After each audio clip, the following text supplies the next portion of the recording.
durante todos estos días. Parto de una premisa que me parece fundamental para explicar la situación en la que estamos.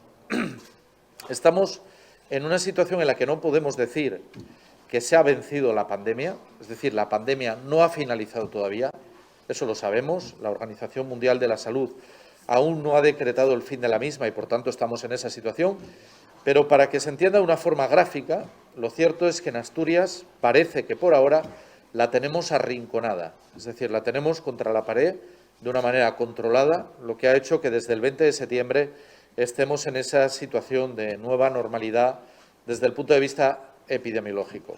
Tocaba, por tanto, adaptar la situación y eso es lo que hoy ha hecho el Consejo de Gobierno de una forma seria y responsable. O lo que es lo mismo, que vamos a una situación de apenas existencia de restricciones en ningún ámbito, más allá de las que establece el Estado por obligación, como es el uso de la mascarilla en interiores o el uso de la mascarilla en exteriores cuando no se puede guardar la distancia de seguridad interpersonal. Eso viene establecido en una ley de rango nacional y, por tanto, no lo podemos modificar en Asturias. Pero todo lo demás, todos los demás sectores que dependen del Gobierno del Principado de Asturias, hacemos un avance pleno hacia esa normalidad. Y uno de los sectores fundamentales es el sector hostelero, todo lo que representa. Ahí lo que quiero decir es que finalizan todas las restricciones que existían hasta este momento. Los aforos son los propios del local, ya no va a existir un aforo de número de personas determinada que estableciéramos desde la Administración pública, pero insistiendo siempre en medidas de cautela que tienen que mantener, en algunos casos van a ser obligatorias, que es el control de la ventilación o los medidores de CO2. Va a haber casos en los que eso se impone como obligación, pero ahora ya sabemos que uno de los elementos fundamentales que explican y que nos deben de reforzar de cara al control de la epidemia para vencerla definitivamente es precisamente el hecho de que en los interiores haya una buena ventilación cruzada y que los límites de acumulación de emisiones de CO2, en los medidores de CO2, se mantengan por debajo de un determinado porcentaje. Priorizando siempre, y esto lo quiero recordar al conjunto de los ciudadanos de Asturias, siempre que se pueda, usemos espacios al aire libre porque son infinitamente mejor, ¿no? En lo demás, lo deportivo, ya saben que se ha hecho una ampliación importante, que es que el 100% de aforo en los estadios deportivos al aire libre, el 80% encerrados. En la vida social esto facilita muchísimo el desarrollo de esa casi plena normalidad. En el ámbito escolar se van a publicar unas instrucciones que van a permitir, por ejemplo, que desaparezca esa vectorización de ese reparto por vectores que había en los patios del colegio para que los niños se puedan entremezclar y jugar, eso sí, con mascarilla cuando no puedan mantener la distancia de seguridad. Y en los diferentes ámbitos, el sanitario, el de salud, el de servicios sociales, hay algunas medidas que ahí evidentemente se van a mantener, entre otras razones, por cuestiones de protección, ¿no?, de las personas, porque estamos hablando de personas muy sensibles y me refiero especialmente a las residencias de mayores.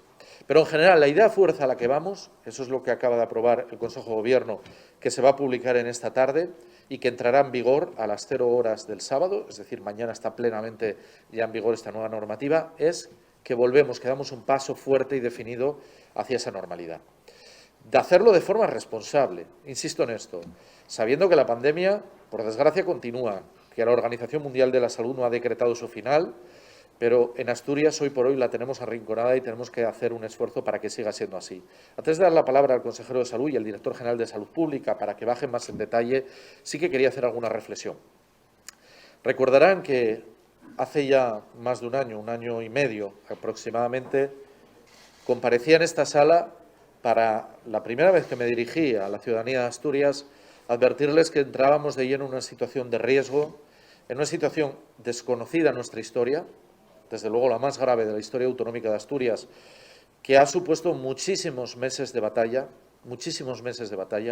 y evidentemente en este momento quiero dar las gracias a todas las personas que han trabajado todos estos meses. Aunque la pandemia no ha finalizado, estamos en un estadio diferente y por eso es justo reconocer al personal sanitario, al sociosanitario, pero también a aquellos otros sectores, ¿no?, el científico, que nos ha permitido que la vacuna se haya convertido en ese arma tan poderosa. Por cierto, reivindico hoy nuevamente que quienes no se hayan vacunado que lo hagan, porque es fundamental que no quede nadie sin vacunar, ¿no? Pero también a las personas que mantuvieron los servicios operativos esenciales, ¿no?, las farmacias, por ejemplo, la policía o las Fuerzas Armadas, la Guardia Civil. También los trabajadores y trabajadoras de los supermercados, del sector de la alimentación, de toda la logística, del transporte, de la producción, que permitieron en los peores momentos de la pandemia, aquel confinamiento que recordamos casi con horror, ¿no?, lo que nos tocó vivir, evidentemente eso supuso un mantenimiento de nuestra seguridad alimentaria y hay que reconocérselo. Las personas que limpian las calles, a las que han mantenido en todo momento y a todos los profesionales que han dado la cara durante todos estos meses duros y difíciles, especialmente los más difíciles que nos tocó vivir a finales del año pasado, pero que yo creo que demostramos ser una sociedad madura. Asturias estuvo a la altura. Yo lo decía aquel entonces cuando desde esta misma sala hacía un llamamiento al orgullo de la asturianía, al orgullo de ser asturianos, y planteaba esto como un reto de nuestra propia historia. Creo, lo digo sinceramente, que Asturias ha estado a la altura. Ha estado a la altura de lo que nos jugábamos, ha estado a la altura de lo que demandaba nuestra gente y, desde luego, aquí un reconocimiento. También a los niños y niñas, cómo no, a los chavales, que muchas veces se les ha querido criminalizar a los chavales y yo siempre he dicho que para ellos ha sido una etapa durísima en su vida porque se les ha robado parte también de ese desarrollo. Y a nuestros abuelos y abuelas, a los abuelitos y abuelitas de Asturias, en los que el Gobierno de Asturias ha trabajado durante todos estos meses con la premisa fundamental de proteger su vida, su salud y su vida. En esta comunidad no se dejó morir a la gente en las residencias. En esta comunidad autónoma tenemos un orgullo colectivo y es que, con independencia de la edad, se ha luchado por cada vida y, si fuera necesario, estas personas, de la edad que fueran, 80, 90, incluso 100 años, accedieron a la UCI para salvar su vida. Eso es una grandeza de esta comunidad autónoma que tenemos hoy que poner en valor necesariamente. Iniciamos ahora una nueva etapa, como digo, una etapa que nos tiene que llevar a la normalidad plena, que es lo que queremos y lo que deseamos de corazón, ¿no? Yo, como presidente del Principado, quiero hacer ese reconocimiento a todos. Y quiero recordar algunas fechas. 29 de febrero, el día en el que hubo el primer contagio de coronavirus en Asturias, y el 11 de marzo, el día en el que falleció Abelino Uña, el primer fallecido por coronavirus. Según el registro del Ministerio, más de 2.000 fallecidos en Asturias por coronavirus. Según los datos nuestros, son bastantes más. En cualquier caso, el 11 de marzo es una fecha para nuestra historia. Y por eso también les quiero decir que el Consejo de Gobierno va a convocar todos los años el Día de la Memoria, en torno al 11 de marzo, en nuestro Texu de la Alcordanza, en ese Tejo de la Memoria, para permitir que no olvidemos nunca lo que hemos tenido que afrontar, la pandemia más dura de la historia de la humanidad desde la gripe española, que fue en 1918. El periodo más duro de nuestra historia desde la Guerra Civil, en el caso de nuestra comunidad autónoma. Pero no puedo dejar de sentir orgullo, insisto, de Asturias y su gente. Así que quiero hacer este reconocimiento colectivo, aun sabiendo que todavía esto no ha finalizado, que nos queda tiempo por delante, pero que desde luego ahora vamos a entrar en una etapa mucho más normal, mucho más de recuperación y de esperanza. Y entramos en una etapa de reanimación económica, con datos que invitan a esa esperanza. Como decíamos, aquello de sin salud no hay economía, lo que hemos demostrado en Asturias es que con salud sí hay economía. Sí hay economía y hay empleo. Los datos del verano, los datos de la producción industrial, los datos que estamos viendo de impacto económico, de generación de actividad, demuestran que en Asturias, que lo tuvimos claro, salvar vidas, proteger la salud, especialmente nuestros abuelitos y abuelitas, fue el mejor camino, el más valiente, el más decidido para recuperar esta economía y reanimar y crear empleo, especialmente pensando en los sectores más necesitados.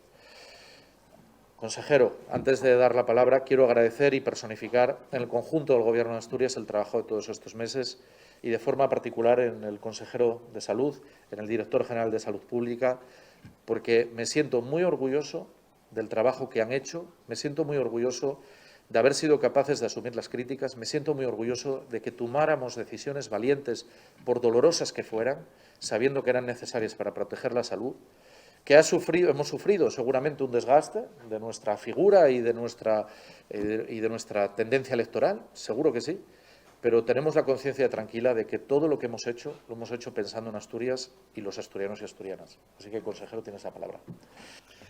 Muchas gracias, presidente.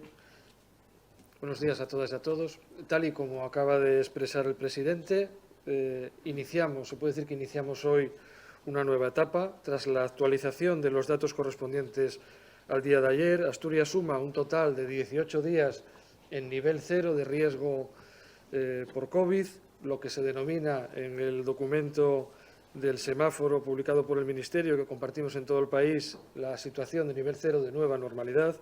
A día de hoy, en el Principado, se presenta una incidencia acumulada en los últimos 14 días de 15 casos por 100.000 habitantes, 5 por 100.000 habitantes en la última semana, tasas que en el total del país ascienden a 49 y 20 respectivamente.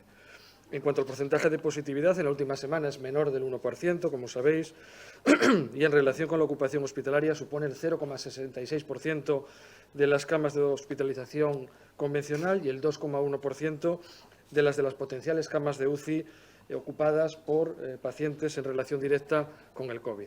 Además, como ya hemos visto desde el inicio de la vacunación, otro de los elementos clave en la evolución favorable de los indicadores de transmisión y asistenciales es el elevado número de personas que están vacunadas en nuestra comunidad. Aproximadamente un 85% de la población total ya tiene las 2 dosis, si nos referimos a la población diana, es decir, a los que está indicado, ¿no?, por encima de los 12 años, este porcentaje asciende a más del 92%.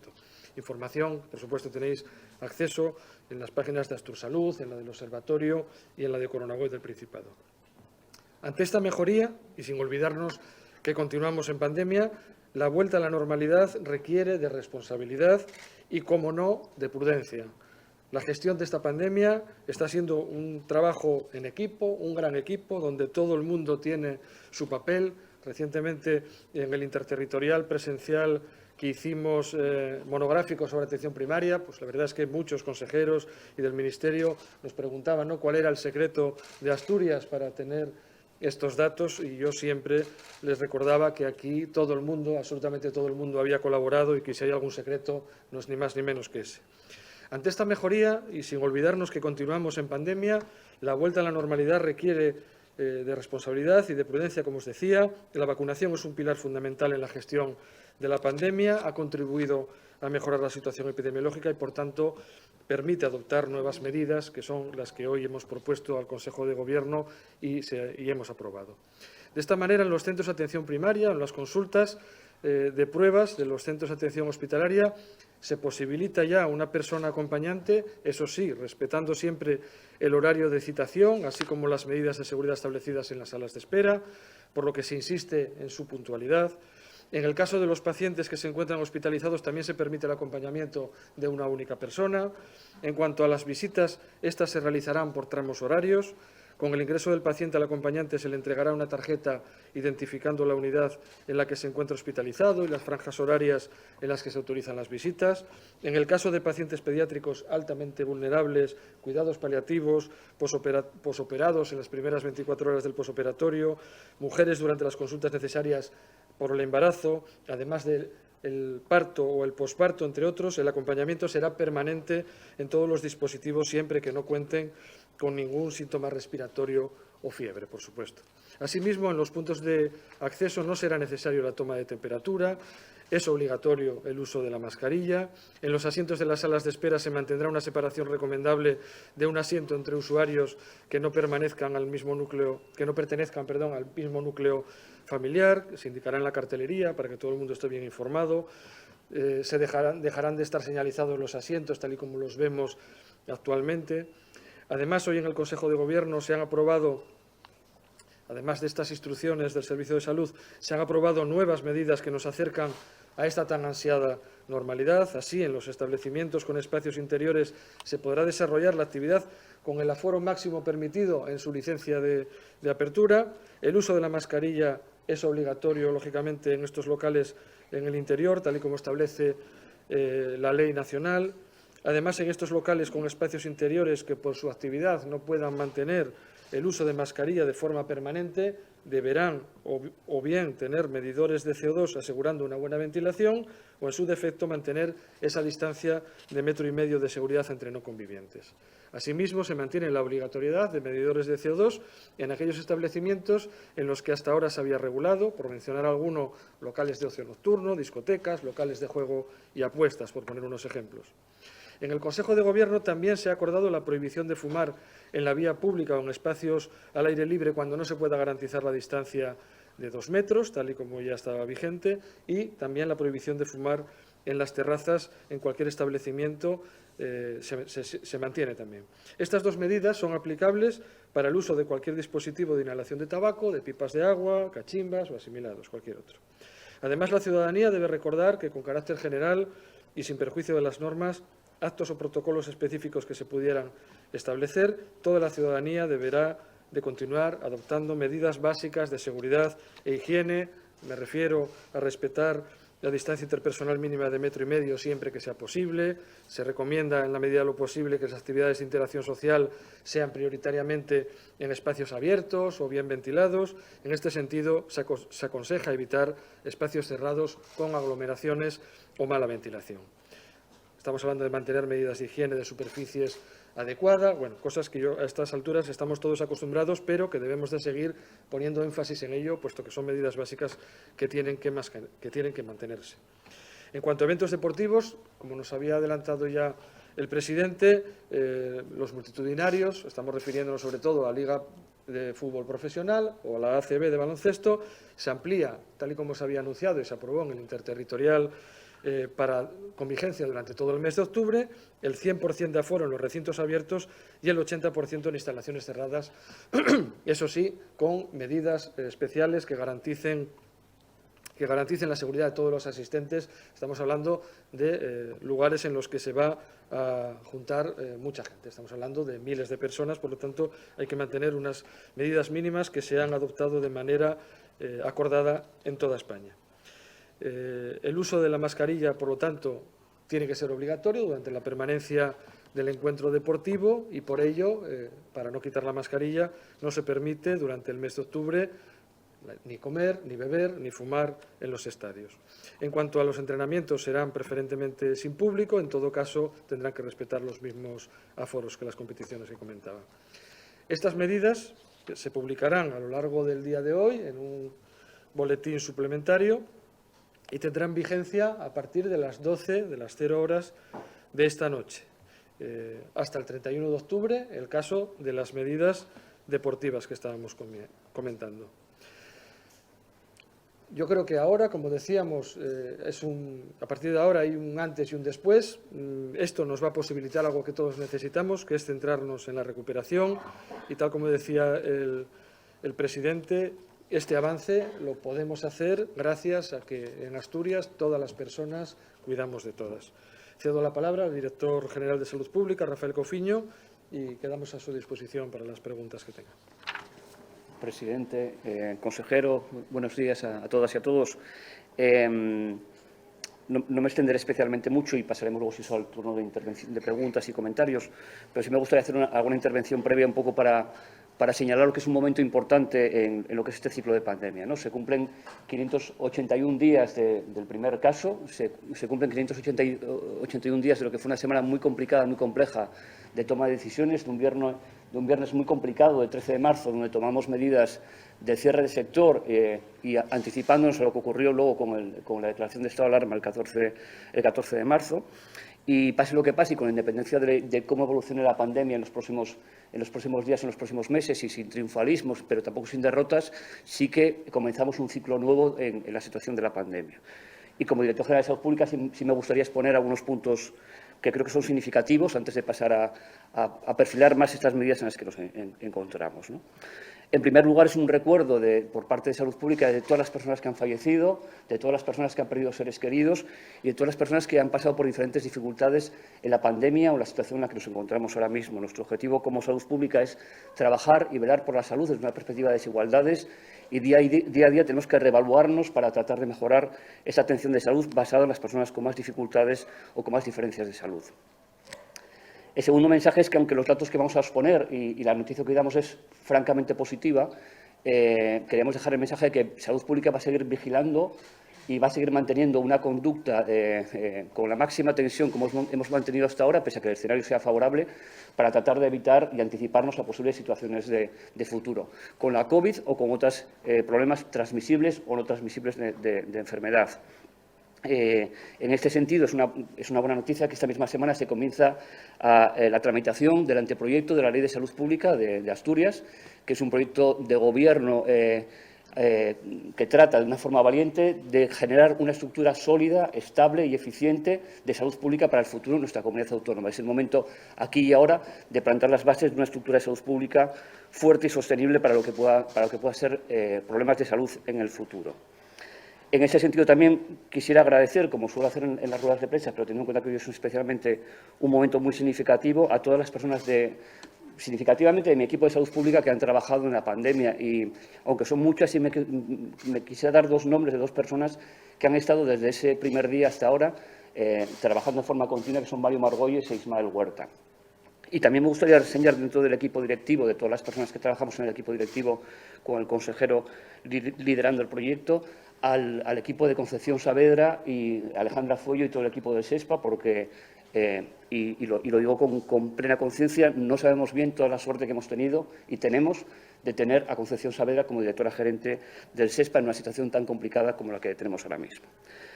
Finalmente, pasar un poco a las medidas, ¿no? Como ya se decía, el escenario de medidas que planteamos ahora mismo son por dos circunstancias. Una es porque llevamos desde el 19 de septiembre en un escenario de transmisión controlada. Tenemos una situación en verde, en nivel cero, en indicadores asistenciales y en indicadores de transmisión.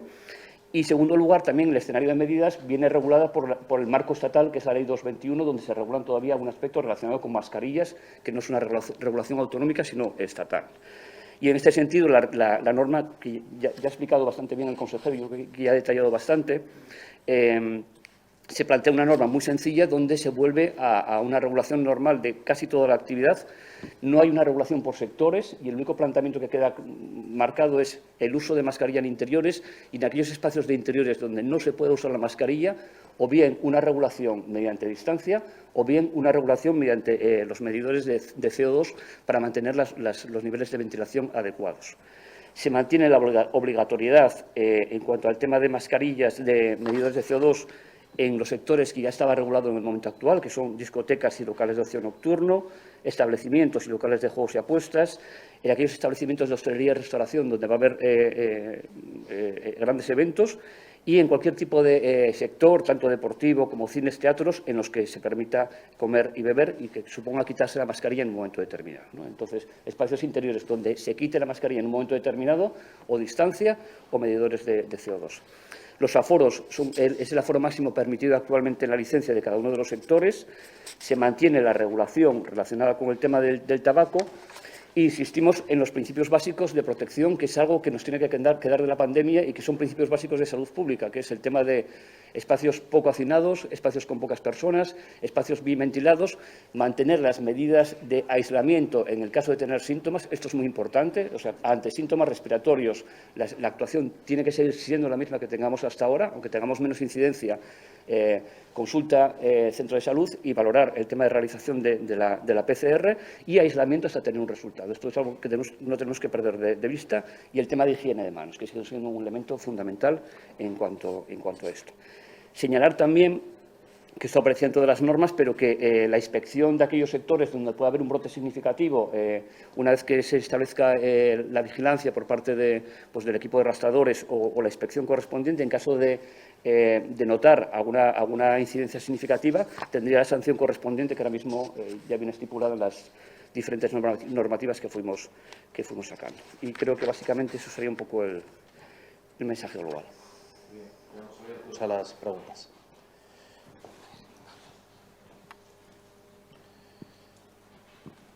Bueno, sí, buenos días. Me gustaría saber que nos explicasen cómo queda el tema de acceso a residencias. He visto en la nota el tema de los cribados a profesionales no vacunados y demás, pero ¿cómo quedaría el acceso a residencias de mayores? Bueno, puedo comentar yo. Hoy están probablemente ahora mismo en ello, en la Consejería de Derechos Sociales, y hoy probablemente se acuerde y se apruebe el nuevo procedimiento que sustituye al anterior, ¿no? Pero, en resumen, podríamos decir que van a desaparecer la gran mayoría de las restricciones que fueron necesarias para mantener la seguridad y salvar la vida, literalmente, de las personas más vulnerables, que son las que están institucionalizadas en las residencias, ¿no? Por lo tanto, también a ese nivel va a haber un antes y un después. En cuanto ellos, que son los que la regulan, la publiquen, pues lo tendréis a vuestra disposición también. Hola, Pablo Álvarez de la Nueva España. No me dejan tocar el micrófono. Hay restricciones. Dos preguntas. La primera, entiendo, no sé si lo he entendido bien, que el uso de la mascarilla en espacios interiores ya no es obligatorio mientras medie una distancia de 1,5 metros. No es así, ¿verdad?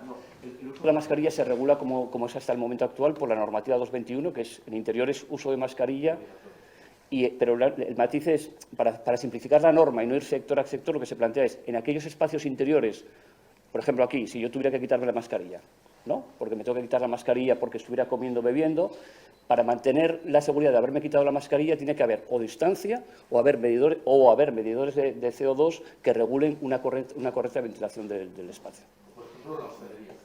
Por ejemplo.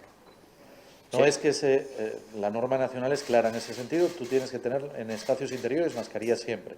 Y recordamos que es medida nacional, es una norma, una ley nacional y no podemos, por tanto, modificarla desde el ámbito autonómico. Que la lectura de la nota de prensa me indujo otra interpretación. Y segundo, han empezado ya, hablo de centros de atención primaria, centros de salud, han empezado ya a notar efectos beneficiosos de las medidas adoptadas, en particular la contratación de administrativos para desatascar los teléfonos y el restablecimiento de la cita telemática. Sí, gracias, Pablo. Yo creo que en atención primaria realmente ahora mismo lo que necesitamos con urgencia es que desaparezca la impresión de algunas personas de que hay centros cerrados, ¿no? Yo sigo oyéndolo, a personas que creen que están los centros cerrados. De hecho, vamos a esforzarnos en hacer un plan de comunicación y de información importante para que todo el mundo sepa que sus centros están funcionando con alguna garantía de seguridad que es necesaria, como el resto de los sectores, pero que los centros de salud, los centros sanitarios en general, están a disposición de los pacientes.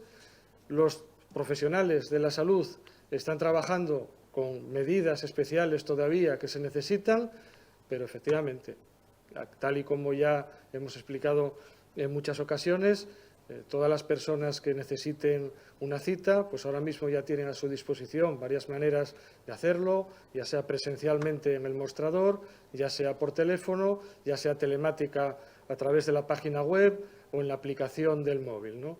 Yo creo que toda esa complementariedad pues va a ir ya solucionando esta transición desde un momento en el que había restricciones muy importantes que eran necesarias por motivos de seguridad a una normalidad a la que tenemos que ir avanzando, ¿no? Al respecto, pues la gerente del Servicio de Salud ha enviado una nueva instrucción con fecha del 4 de octubre. Ya hubo otra instrucción previa en el que se comenzaba a realizar la presencialidad a fecha 1 de junio, que es cierto que posteriormente llegó la quinta ola e interfirió bastante en su desarrollo, pero hay una nueva instrucción que también consolida alguna de estas situaciones, ¿no? y las aplicaciones, de manera que en todos los puntos de acceso a los dispositivos sanitarios se mantenga una cartelería con las instrucciones que tiene que haber de higiene de manos, de uso de mascarilla obligatorio y el resto de medidas de seguridad que comentábamos. Ya no es necesario realizar la toma de temperatura a la entrada. En las zonas de espera habilitadas con asientos se mantiene una separación recomendable de un asiento entre los usuarios que no pertenezcan al mismo núcleo, pero ya desaparecen esos asientos anulados, sino que de alguna manera, mediante la información, ya se van autorregulando los pacientes que estén en esas listas de espera. Por supuesto, los centros permanecen abiertos y accesibles. Yo mismamente esta semana he tenido que ir a una cita de mi médico y la verdad es que a mí no me ha parado nadie a la entrada, ¿no? Como no debe de sucederle ya a nadie. Hay medidores, o se están, mejor dicho, colocando medidores de CO2 para asegurar que ante la previsible mayor afluencia a las salas de espera pues se garantice también la seguridad de quienes estén allí. En las platas de hospitalización se mantiene el criterio de una única persona por acompañante, una persona acompañante por paciente, y se irán aumentando los tiempos de acompañamiento de los pacientes de manera progresiva, instrucciones para ello. Hay pases permanentes, antes mencioné algunas circunstancias en las que son necesarios y pues, en los centros de atención primaria y también en los hospitalarios se permite ya también el acompañamiento a las personas que van a una consulta o a realizar una prueba. Sí es muy importante insistir en la puntualidad. Todos tenemos en la cabeza la puntualidad para no llegar tarde, pero tampoco es conveniente que lleguemos demasiado pronto, puesto que podemos crear aglomeraciones innecesarias y que además no serían recomendables en esta situación todavía, ¿no? El acompañamiento, como decía, permanente, quiero resaltar en las situaciones que tienen que ver, por supuesto, con cuidados paliativos de personas que están en la fase terminal de su vida o también por su especial sensibilidad en el acompañamiento, tanto en la atención al embarazo como en el parto, ¿no? Son situaciones muy sensibles que sabemos que, a consecuencia de la gestión de la pandemia, tuvieron que ser afectadas en ello y creemos que es muy importante recuperarlas ya con la mayor normalidad posible, ¿no? Quedan, por tanto, algunas medidas básicas que son necesarias, pero creo que tenemos un gran avance en ello.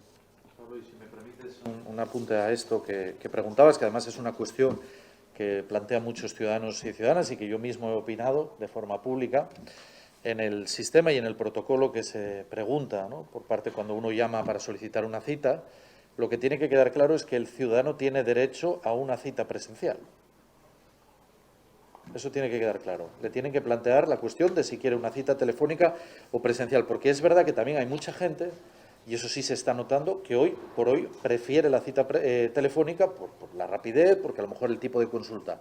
Pero quien quiera una cita presencial o necesite una cita presencial tiene derecho a tenerla, y eso desde luego tiene que tener claro que son sus derechos ciudadanos y que cuando se le hace el cuestionario brevísimo que se hace cuando se llama para una cita, bueno, pues tiene que darle esas dos opciones y si no se las da, se la tiene que exigir el ciudadano. Tiene todo el derecho del mundo. Y es así como viene en el protocolo. Viene además en el protocolo establecido así. Esto quiero dejarlo claro porque si en algún sitio se detecta que no se está cumpliendo el protocolo, evidentemente nosotros como Gobierno actuaremos, pero hay un protocolo establecido. Segundo lugar, recomendar y animar a la gente que pueda que utilice la cita telemática, que está muy bien, que funciona muy bien, que con un clic simplemente pues consigue una cita rápida y es mucho más sencillo de tramitar y eso desde luego va a aligerar, ¿no?, toda la carga burocrática del funcionamiento de los centros de atención primaria. En la cita telemática, que efectivamente es muy recomendable, una precisión. Ahora mismo, si entráis en la cita telemática, vais a encontrar que hoy por hoy solamente os da cita presencial. Están trabajando los técnicos, esperemos que ya no tarden demasiado, hay dificultades técnicas importantes, para reproducir en la petición de la cita web exactamente el mismo procedimiento que tenemos cuando vamos en persona o cuando vamos por teléfono, donde hay que hacer una distinción de qué tipo de cita, para qué profesionales y optimizar, ¿no?, el que te atienda el profesional que más puede ayudarte en tu problema. Estará en breve y, por lo tanto, en breve podremos también tener capacidad de citas telefónicas para quien lo prefiera a través de la web. Hola, buenos días. 3 cuestiones. Las 2 primeras, por ver si lo he comprendido bien.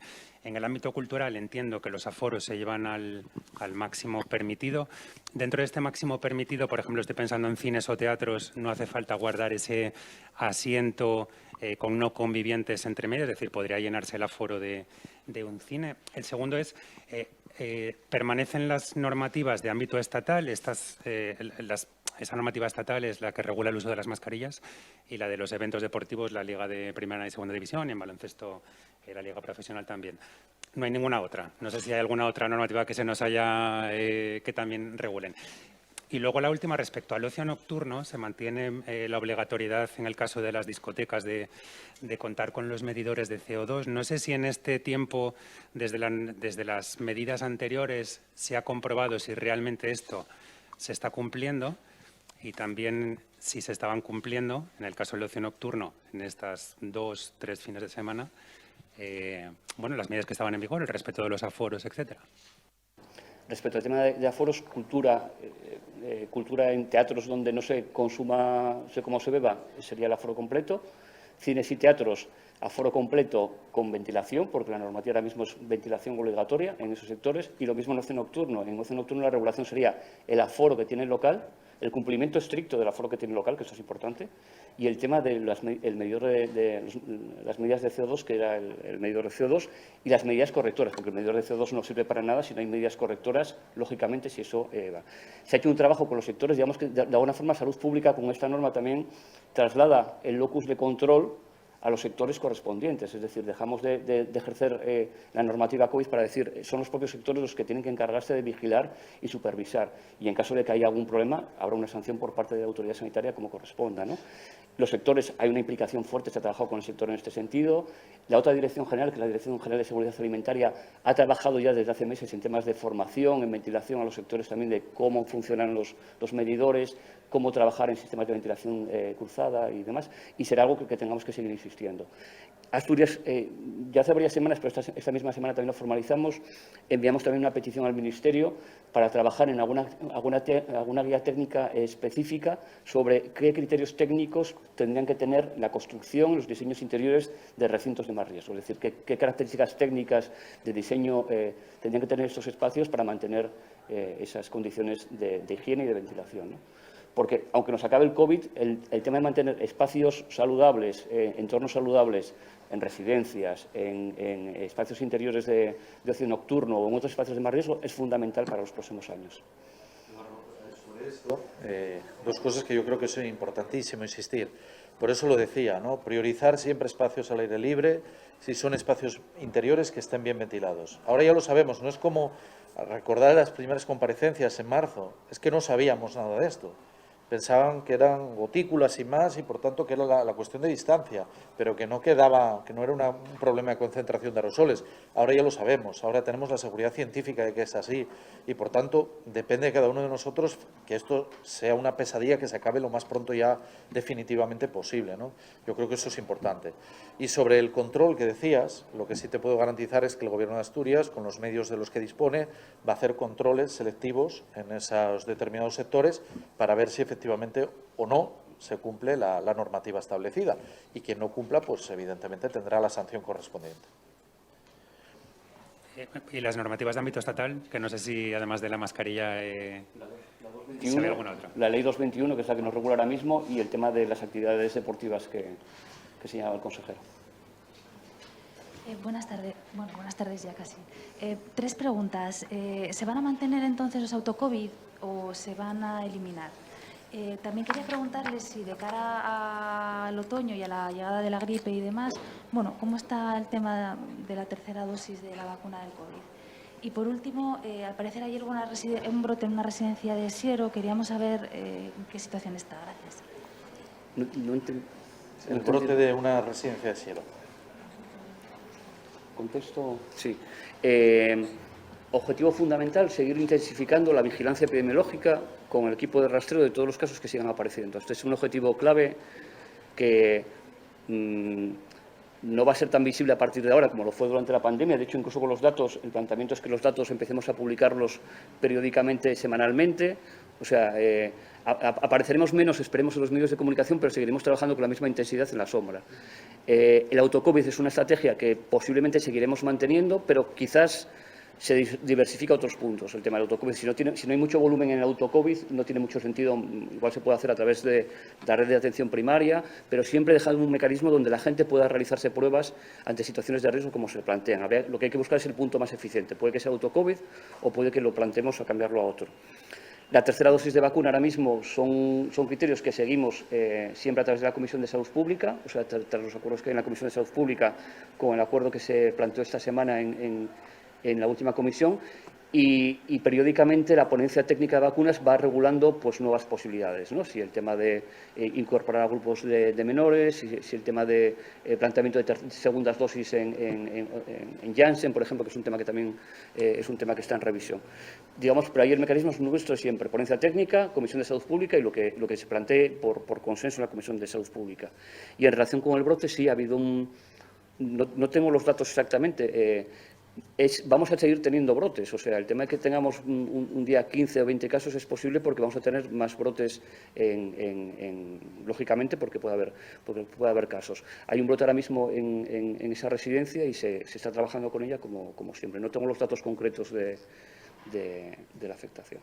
Sobre el brote me da pie a explicar una cuestión que me parece importante, y es que tengamos claro que la vacuna tiene una altísima eficacia no es 100% eficaz.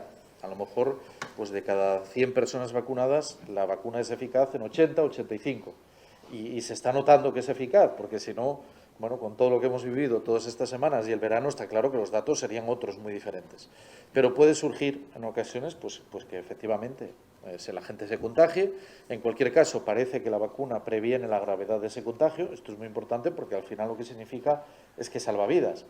Pero desde aquí lo que quiero invitar es a quien no se haya vacunado todavía, a esos resistentes, ¿no?, a la vacunación, que es verdad que hay que depurar los datos, porque puede haber gente que figura aquí como no vacunada y en realidad está vacunada en otra comunidad, eso lo sabemos, pero quien no se haya vacunado todavía, que lo haga, que entienda que cuanta más gente se vacune, desde luego esto va a garantizar mayor eficacia en el control y disminuir los contagios, ¿no? O sea, hay que invitar a esa necesaria prudencia. Y luego la tercera dosis, que ya se está aplicando, ¿no?, en las residencias y en las personas inmunodeprimidas, es muy importante porque refuerza el sistema inmunitario de estas personas y, por así decir, pues nos garantiza una mayor seguridad.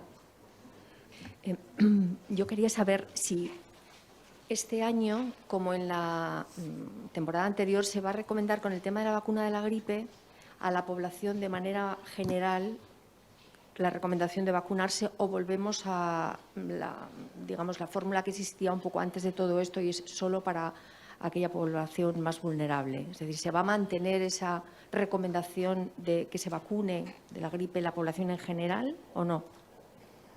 Estamos terminando de diseñar todo el tema de la campaña de vacunación para definir los grupos estrictamente de vacunación y demás. Lo anunciaremos próximamente también.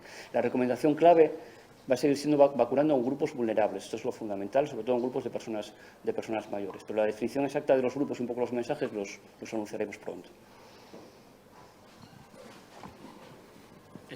¿Se recupera la posibilidad de bailar en los establecimientos de ocio nocturno? Sí. Sí. Sí. Cumpliendo las normas, Pablo. Claro. Sí.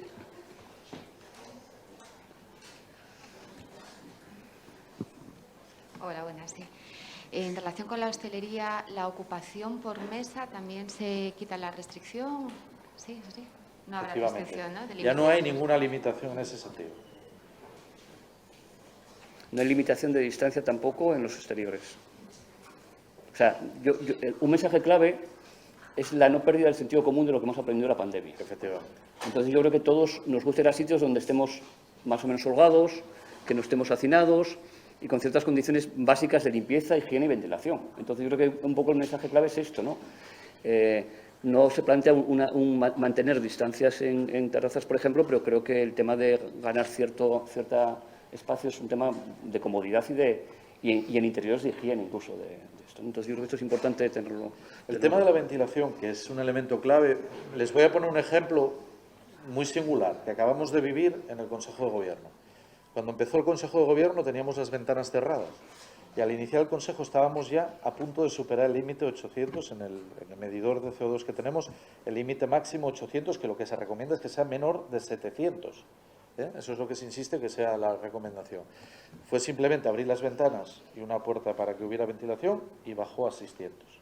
Es decir, es una cuestión también de sentido común, que yo creo que nos tenemos que empezar a aplicar todos y todas.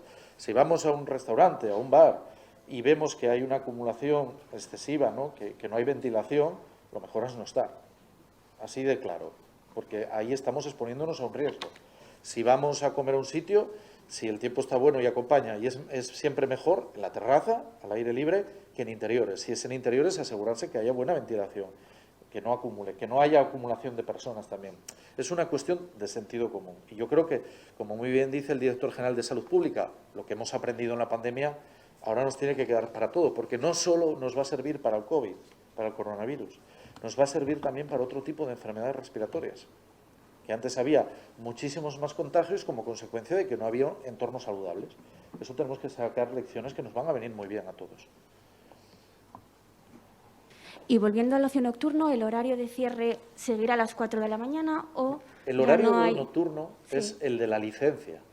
Nosotros no ponemos ya límite de horario. Eso quiero dejarlo claro porque he visto dudas, incluso preguntas que me plantea la gente en las redes, de que ponemos límite de horario. No, no. Nosotros, ya el Gobierno de Asturias ha eliminado todo límite de horario. Es el horario que tenga cada negocio de acuerdo a su licencia y a cada ayuntamiento. Porque hay que saber que esto varía también. No es el mismo horario de cierre en todos los ayuntamientos. Por tanto, depende de la licencia y del municipio en el que esté. Pero eso no tenemos ya nada que ver. El Gobierno de Asturias, lo quiero clarificar, no estamos limitando que sea ninguna hora u otra. ¿Alguna pregunta más? Bueno, pues muchas gracias. Lo único, para finalizar, repetir el mensaje que decía al principio, ¿no? Creo que es importante que tengamos claro eso, que la pandemia aún no ha acabado, pero que sí es cierto que en Asturias parece que la tenemos arrinconada. Pongo la expresión arrinconada porque creo que es muy gráfica, ¿no? De momento la tenemos ahí en un rincón controlada y hay que evitar que crezca. Lo que tenemos que lograr es que todo lo contrario, ¿no? Desaparezca definitivamente. Y si finalizo, pues con esos dos recuerdos. Uno, el agradecimiento de verdad al conjunto de la sociedad asturiana, porque si iniciamos una nueva etapa, así lo parece todo, los datos nos invitan a ello, es gracias al esfuerzo de muchísimas personas. Yo insisto en esto, Asturias ha estado a la altura y creo que podremos estar orgullosos del esfuerzo que hemos hecho como comunidad, como conjunto de hombres y mujeres que comparten valores, que comparten tradición, historia y también pasión, ¿no? Y, en segundo lugar, quiero terminar con ese recuerdo a los fallecidos, a sus familias y, como no, especialmente al padre Abelino Ulla, que, como digo, el 11 de marzo, a partir de ahora, será una fecha que recordemos siempre en Asturias como ese día de la memoria a las víctimas del COVID, que nos permitirá tener en cuenta, para que nunca se olvide, el tiempo tan difícil que nos está tocando vivir. Así que muchas gracias a todos.